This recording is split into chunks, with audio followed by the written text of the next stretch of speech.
I decided to finally pursue my desire to create content online and make regular uploads to this channel halfway through 2020. On average, I managed to publish one video a month since then.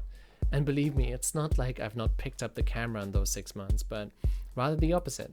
I filmed tons and tons of content that I've instantly dismissed because, well, in my opinion, it simply wasn't good enough. So for the new year, I set myself a clear goal. One upload a week, no matter what. It was time to get started. At the same time, London was cold and grey, and with the third lockdown looming, motivation was at an all-time low.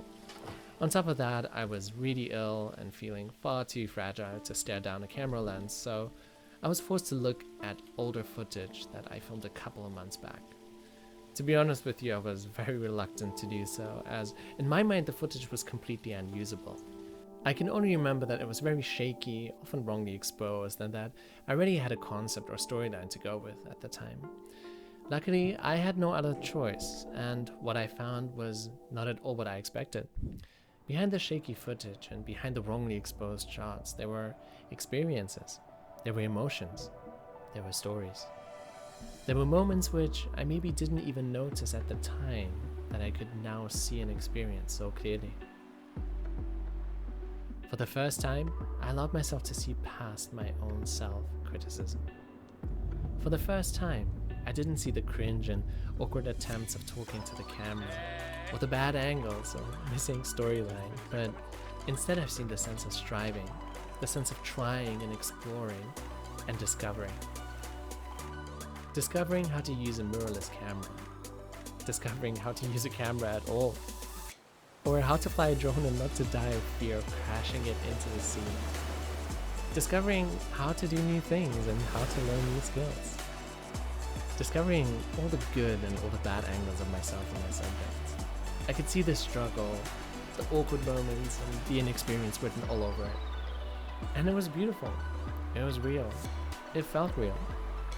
I could also see the will to create, the ideas, and the determination to keep going.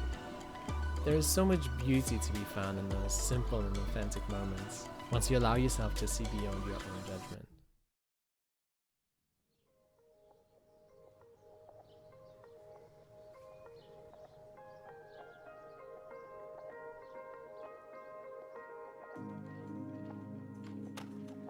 It's also really inspiring to look back and see your own progress.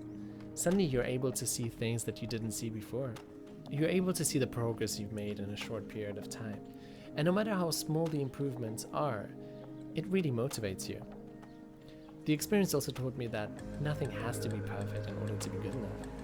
Who even decides what good enough means? Often, no, almost always, we are much more critical of ourselves than we are of others.